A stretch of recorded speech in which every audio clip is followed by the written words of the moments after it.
Tank Sekhar from Ranchi, Jharkhand. I am doing my engineering from Satyavama Engineering College here. Sir, your lecture, after hearing your lecture, our misbelief about Islam and Muslims vanished today.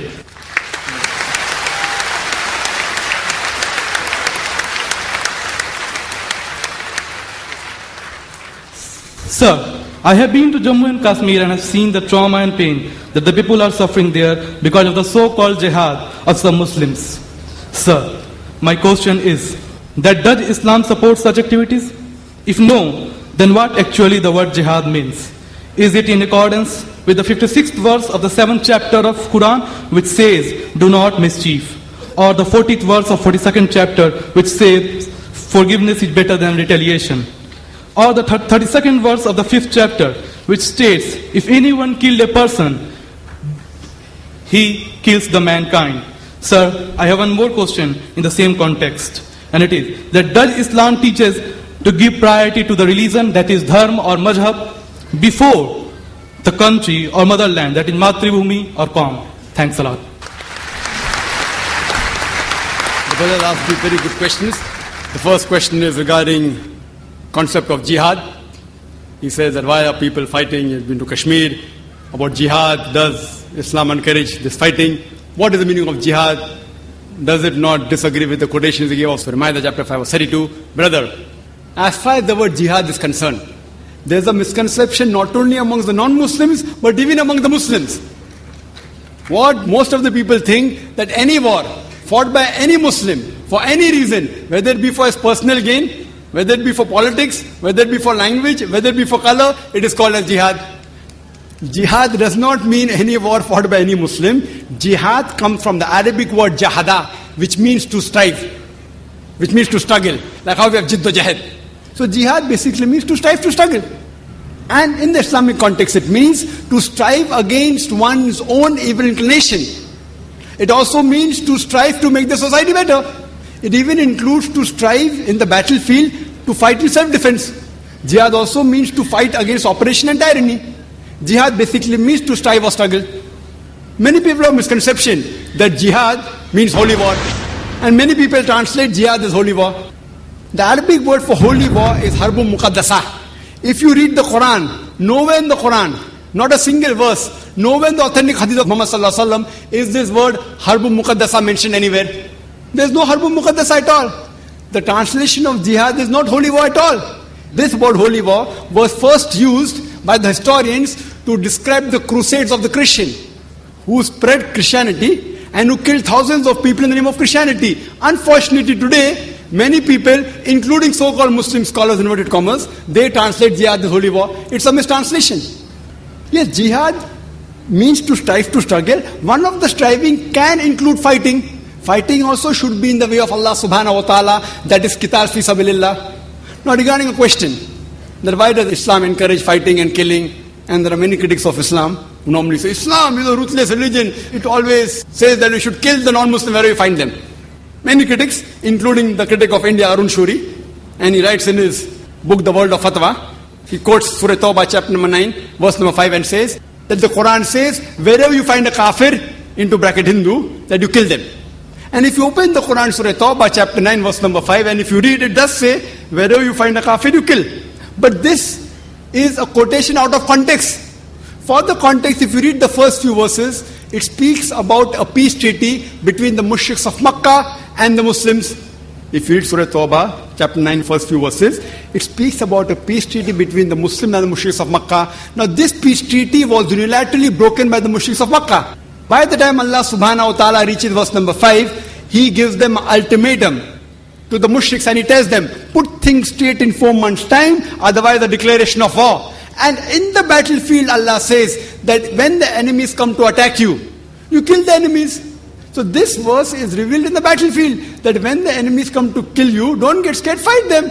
But naturally, any army general today, to boost up the morale of his soldiers, he will say that when the enemies come, kill them. He will not say that just be quiet. And Arun Shuri, after quoting verse number 5, he jumps to verse number 7. Because verse number 6 has the reply. Surah Tawbah chapter 9 verse number 6 says that if the kafir, if the enemy seek asylum, if they want peace, don't just give it to them. Escort them to a place of security. If the enemy wants peace or asylum, escort them to a place of security. Today, the most merciful army general, maximum will tell his soldiers that let the enemy go. Here Allah says, don't just let them go, escort them to a place of security. So whenever these verses are there of killing, including the verse of Surah Anfal, chapter 8, verse number 60, when they say that, prepare your steed and be prepared, attack the enemy. The next verse says, but if the enemy is inclined towards peace, you give it to them. So almost all the verses we talk about fighting. After that it says that if they want peace, peace is better. Now regarding your question, what about the verses of Surah Ma'idah chapter 5 verse 32, Surah Nisa chapter 4 verse 40, that if anyone kills any human being, it's as though he has killed the whole of humanity. This is the basic rule of Islam, that if anyone kills any human being, whether it be a Muslim or non-Muslim, unless it be for murder or for creating mischief in the land, spreading corruption in the land, it is as though he has killed the whole of humanity. And if anyone saves any human being, it is as though he has saved the whole of humanity. Now if you read Bhagavad Gita chapter number 2 verse number 50, it says, Shri Krishna tells Arjun to do jihad, strive.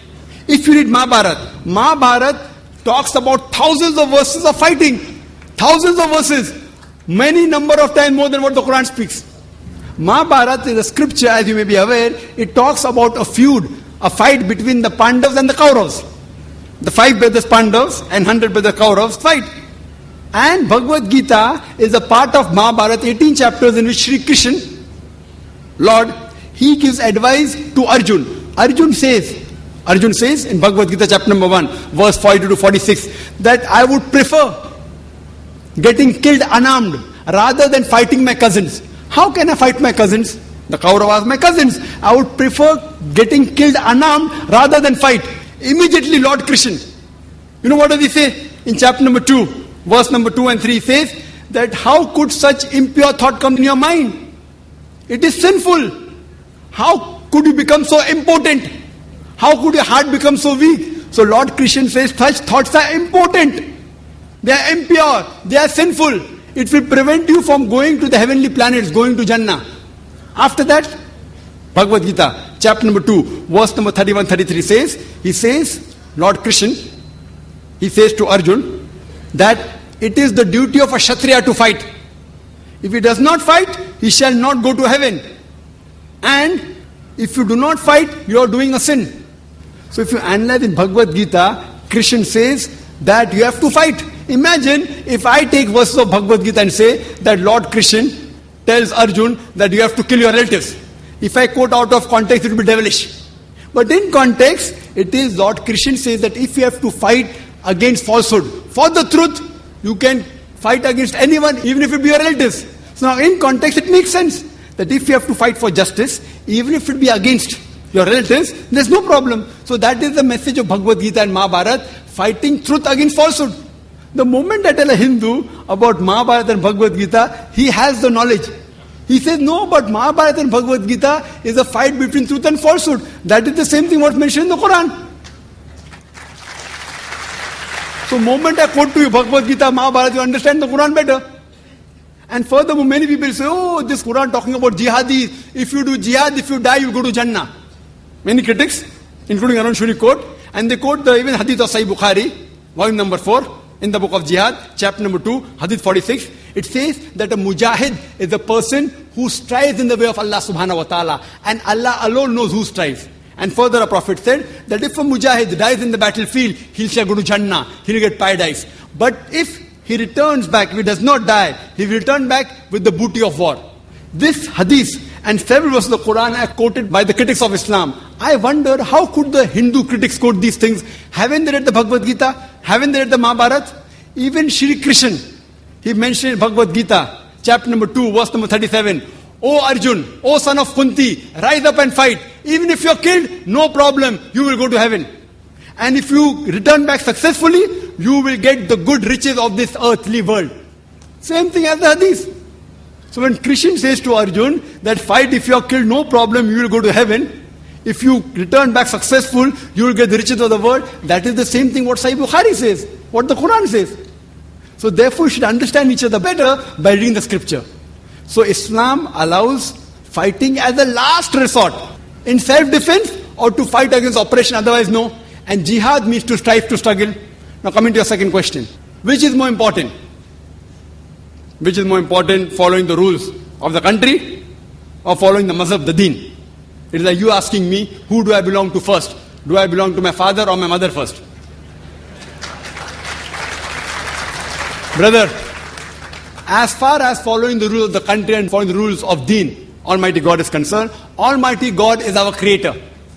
He is more superior to us. Following the rules of deen is more important for us than any other rule laid down by father, mother,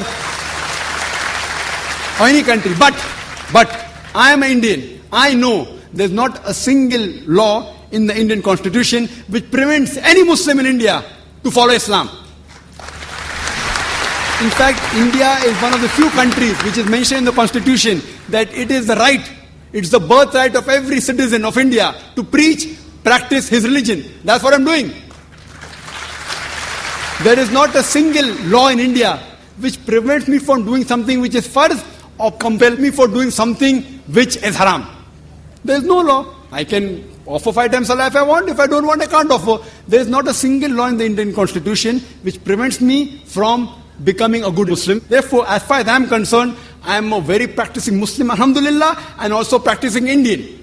And if by definition, by geographical definition, an Indian geographically is called a Hindu. So if Hindu means a geographical definition, I am a Hindu living in India and I am a practicing Muslim.